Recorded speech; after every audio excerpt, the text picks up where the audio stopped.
ikipe ya APR FC igiye kwakira ikipe ya Kiyovu Sport muri stade Amahoro. Ni match igiye kuba mu kanya mu minota igiye kuza, ubu tuvugana rwose ndi gutegura iki kiganiro mu kanya rwose natwe tugeze muri stade Amahoro, tugiye kureba iyi match kugira ngo tuze kubagezaho ese match yari hagaze gute. Ikipe ya Kiyovu Sport iminsi yitwara neza, imikino 3 rwose ifitemo amanota 9, mu gihe APR FC nayo rwose itameze neza mu mikino 3 yanganyije na Bugesera. Murabyibuka neza iza gutsindwa n'ikipe ya Al Hilal. Ubwo no kuvuga ngo mu mikino 3 ifiteho amanota 4 ku manota 9 yashobokaga. Ngiyo APR FC imeze nk'intare yakomeretse igiye guhura n'Kiyovu Sport, na imeze neza, ifite umutozo umenyereye shampiyona y'u Rwanda bamwita Haringingo Francis. Uyu Haringingo Francis Mbaya azi gutegura imikino y'ikipe zikomeye cyane.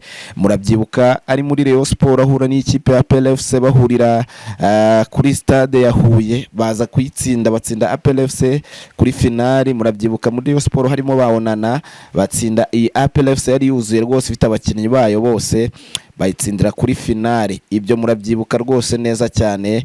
Yatozwaga n'uyu mutoza uri gutoza Elemelek bamwita Darikonovic. Uyu niwe watozaga iyi kipe ya APR FC.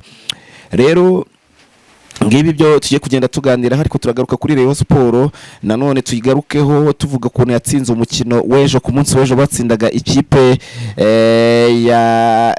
ya Polisi yari ku mwanya wa mbere. Nyamara Polisi mu minsi nk'ibiri ya shampiyona yari iri ku mwanya wa mbere, yanayoboyeho igihe kirekire, iza gukurwaho na APR, yaragukuyeho na Al Hilal. Al Hilal nyine nayo ihita ikuraho APR FC, ubu ni nayo yoboye urutonde rwa shampiyona.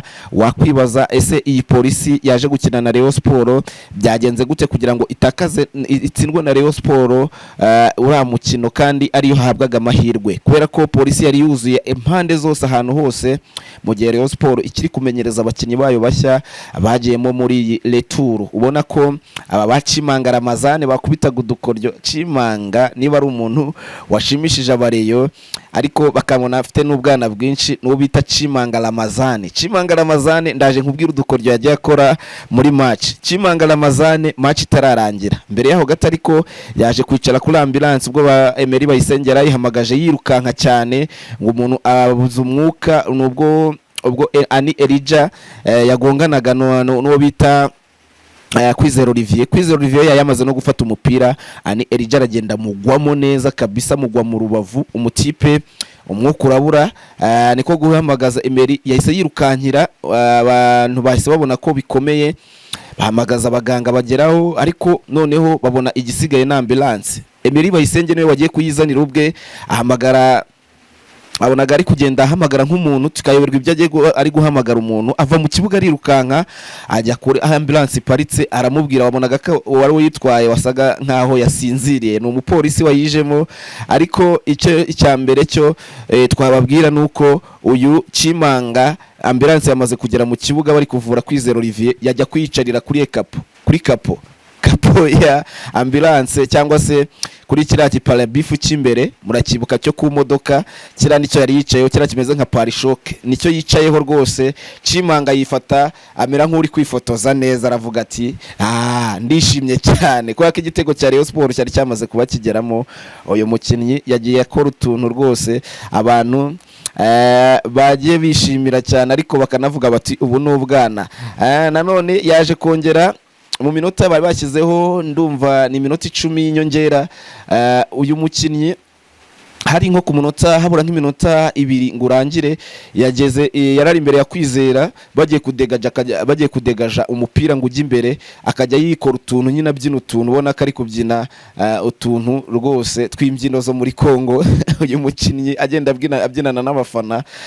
Kwizera Olivier yaje kumubwira ati ibyo urimo ni ibiki ko ubona match itararangira, ibyo bintu ni ibiki urimo, kina match irangire. Byose narabirebaga ko nari mbindi imbere yabo.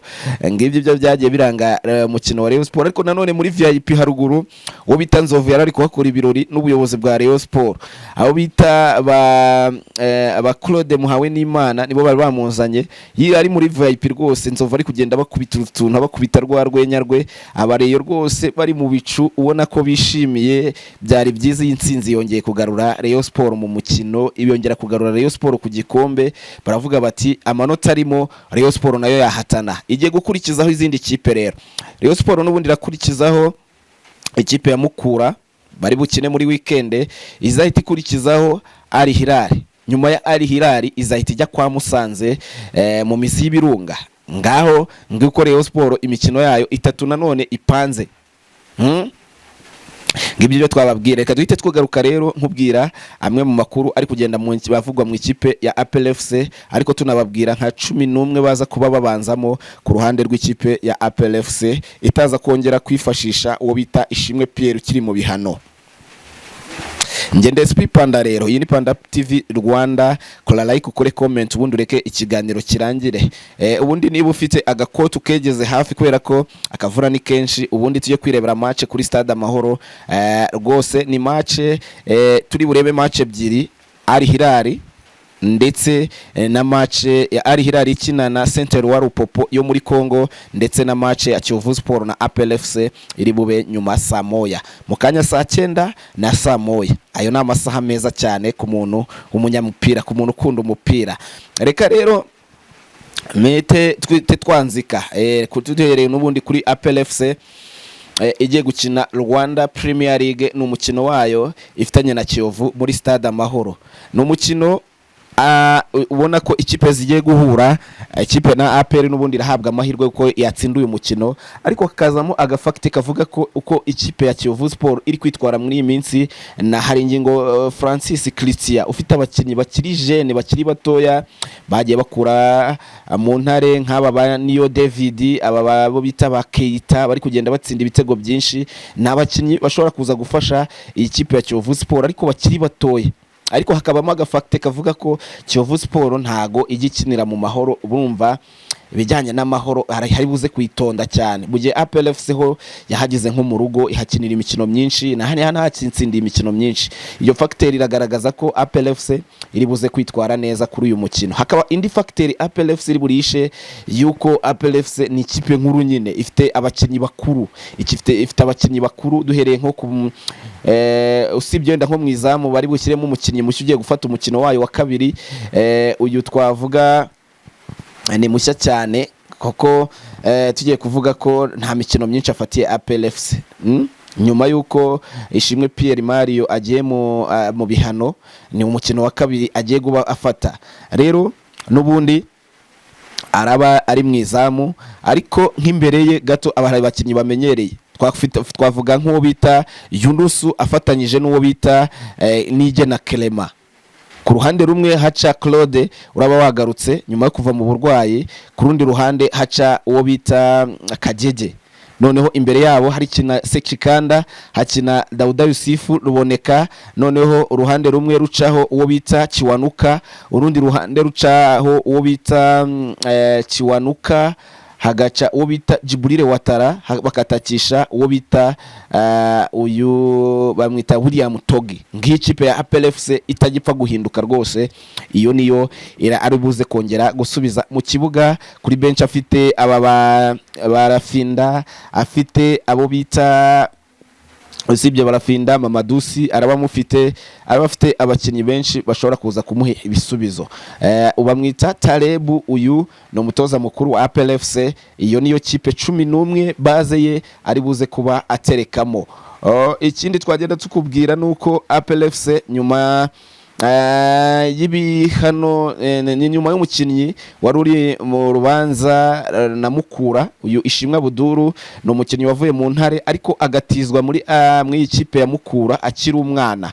Uyu yaje kumaramo igihe kinini, banavugana amasezerano y'igihe amafaranga bazayabahera yayo bari bamutanzeho bagombaga kumutangaho, ikipe ya Mukura iratinda, ariko ngo byanavugwaga ko uyu mukinnyi akiri uw'Intare. Niyo mpamvu rero nta fakite nimwe yatuma uyu mukinnyi asubira mu ikipe ya Mukura, kubera ko ntago ari umukinnyi wabo, ni umukinnyi batiye mu Ntare, n'ubundi ni umukinnyi washubijwe Intare. Nayo mpamvu ikipe ya Mukura bayikurijeho. Ferwafa yakizeho urutonde nako ibarwa ndende ibyerekana, ariko nta gishya kirimo, kubera ko nta n'indingo nimwe irimo irengera Mukura begeze berekana. Mukura ati ibyo yanditse byose nta kintu na kimwe cyayifasha, kubera ko umukinnyi n'ubundi yamufashe ari umukinnyi w'Intare, imufata akiri muto, yari umwana rwose bagiye kumenyereza.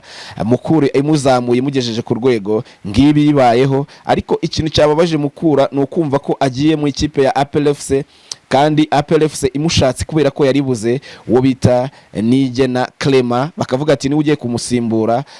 Rwose nibyo byari bibabaje iyi kipe, mu gihe na Nigena Clement bahise bamukubita n'andi masezerano y'imyaka 2. Avuga bati uyu Ishimwe Abdul yacu n'ubundi bamuduhaye ko n'ubundi agiye kwicara ku gatebe aho ngaho muri APR FC. Ibyo nibyo byagiye bibabaza iyi kipe ya Mukura. Gusa ibyo nibyo twagenda tubabwira mu kanya gato, baraba batana mu mitwe rwose hara muri stade Amahoro. Mu kanya ubu tugiye guhita dufatiraho, nubwo akavura karimo, ariko turakagendamo tujye kwirebera match y'iyi kipe ya El Hilal n'ikipe ya Saint Eloi Lupopo. Mu kanya karibuze hahita hakurikiraho match ya APR FC, ndetse irabitana mu mitwe n'ikipe ya Kiyovu Sport. Ibyo nibyo nagenda nkubwira. Intsinzi iracyashimirwa n'abakunzi ba Rayon Sport, banavuga bati turadafata tujya kureba match yindi ya Mukeba muri stade Amahoro, tujye kwirebera. Ndetse na Al Hilal irabikina n'ikipe ya Saint Eloi Lupopo. Rero nibyo nagenda mbabwira, reka dutegereze ese match iraza kuba irangira gute. Nge SP Panda, iyi ni Panda TV Rwanda, bana natwe mu nkuru zacu tugenda tugutegurira. Nimugoroba turakubita highlight zero zivuye kuri iyi match ya Kiyovu Sport na APR FC. Ese biraba birangiye gute? Nge ndaba mpari rwose mbakurikiranira buri kimwe, ndetse n'ibijyanye n'amashusho turaba